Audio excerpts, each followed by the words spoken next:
अब मैं social media में कमेंट देखता हूं तो बीएसपी के इतने पॉपुलर समर्थक हैं, इतने मतलब कि पार्टी के वफादार समर्थक हैं जो कहते हैं कि बहन जी ही सीएम बनेंगी, अपने दम पर सत्ता में आएंगी। ये राजनीतिक रूप से अभी असंभव लगता है, लेकिन मायावती के जो वोटर हैं वो उनको छोड़कर किसी को वोट नहीं देने वाले, खासकर जाटो वोटर। 2014 में नरेंद्र मोदी ने गैर जाटो वोटर में सेंधमारी की। 2017 में यही फॉर्मूला बीजेपी का हिट रहा। 2022 में बीजेपी का वोट शेयर बढ़ा, सीटें बहुत कम हो गई। और अब माना जाता है जो 4 जून 2024 के नतीजे आए थे वो बताते हैं कि पिछड़ी जातियों और दलितों में बीजेपी को लेकर अब वैसा क्रेज नहीं है। हालांकि बीजेपी की एक खासियत है कि जहां कमी पता चलती है, कैडर एक्टिव हो जाता है। आरएसएस का बैकबोन है उसके पास। तो बीजेपी अपनी कमियों को तेजी से मेहनत करती है और उस कमियों को पूरा करने की कोशिश करती है। हालांकि उत्तर प्रदेश में 4 जून के बाद अभी माहौल बदला है, ऐसा नहीं कहा जा सकता। जो समस्याएं 4 जून 2024 के नतीजों को लेकर थीं, जनता के बीच में उनको लेकर कोई विशेष समाधान होता नहीं दिख रहा है। जनप्रतिनिधियों का अहंकार और पेपर लीक जैसी घटनाएं, बेरोजगारी जैसे मुद्दे ये अपील कर रहे हैं। इन्हीं की वजह से बीजेपी का जो वोटर था उसने भी बीजेपी को वोट नहीं दिया, या तो वो बूथ तक गया नहीं या सबक सिखाने के लिए वोट दे दिया विपक्ष को।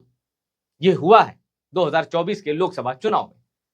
ऐसे में बीएसपी अगर 12.88% लेकर 2022 के उत्तर प्रदेश विधानसभा चुनाव में टिकी है, तो अगर किसी तरह वो 20% का थ्रेशोल्ड छू लेती है तो गेम चेंज हो सकता है। क्योंकि दलित वोटर अभी विकल्प ढूंढ रहा है। वो बीजेपी के साथ गया, वो एसपी गठबंधन के साथ गया। दलितों की बात मतलब मैं गैर जाटो वोट बैंक की भी बात कर रहा हूं। जाटो वोट बैंक तो मजबूती के साथ बीएसपी के साथ अटैच्ड है। तो ये जो गणित है इसमें बीएसपी के लिए बिल्कुल एक अपॉर्चुनिटी है, क्योंकि बीएसपी 1984 की पार्टी है, बीजेपी से भी नई पार्टी है। बीजेपी तो 1980 में बनी थी और उसके पहले जनसंघ, आरएसएस की बैकिंग एक लंबी गाथा है।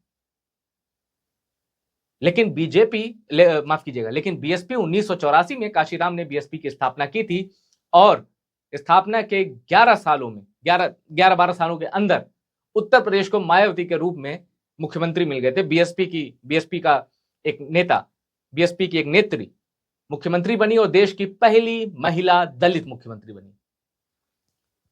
काशीराम ने कहा था कि दलित ही तय करेंगे कि राज कौन करेगा उत्तर प्रदेश की सत्ता पर। लेकिन अब कुछ सालों तक ऐसा रहा, कई दशकों तक ऐसा रहा, दलितों का वोट बैंक तय करता था। लेकिन अब दलित वोट बैंक की प्रासंगिकता जो है लोकसभा चुनाव में तो दिखी, लेकिन उत्तर प्रदेश के विधानसभा चुनाव में दलित वोट बैंक डिसाइडिंग है। ये ना तो 2017 में दिखा, ना 2022 में, क्योंकि लैंडस्लाइड विक्ट्री हुई 2017 में और 2022 में बीजेपी की सीटें भले कम हुई, उनका वोट शेयर बढ़ा, 255 पे आए। लेकिन वोट शेयर बढ़ना एक अलग ही कहानी कहता है। वो कौन सा वोट था जो बढ़ गया? आप अगर इसको रिसर्च करेंगे तो आपको पता चलेगा कि मायावती का वोट बैंक, बीएसपी का वोट बैंक 9 से 10% तक कम हुआ और वो बटा समाजवादी पार्टी और बीजेपी में। तो इसका मतलब 2022 में बीएसपी का कोर वोट बैंक या बीएसपी का वोट बैंक बटा था, तभी 9 से 10% की कमी आई थी। अब मायावती की नजर उस 9 से 10% के वोट बैंक को जिंदा करने की है, बीएसपी की तरफ आकृष्ट करने की है। अब ये किस हद तक कामयाब हो पाएगा ये चुनाव में पता चलेगा। कमेंट करके बताइए कि क्या 2027 के विधानसभा चुनाव में बीएसपी डबल डिजिट पार कर सकती है? क्या बीएसपी 50 से ज्यादा सीटें जीतेगी? क्या बीएसपी किंग मेकर बनेगी? आपको जो भी लगता है अपनी राय कमेंट करके बताइए और टॉप सीक्रेट को सब्सक्राइब जरूर करिए।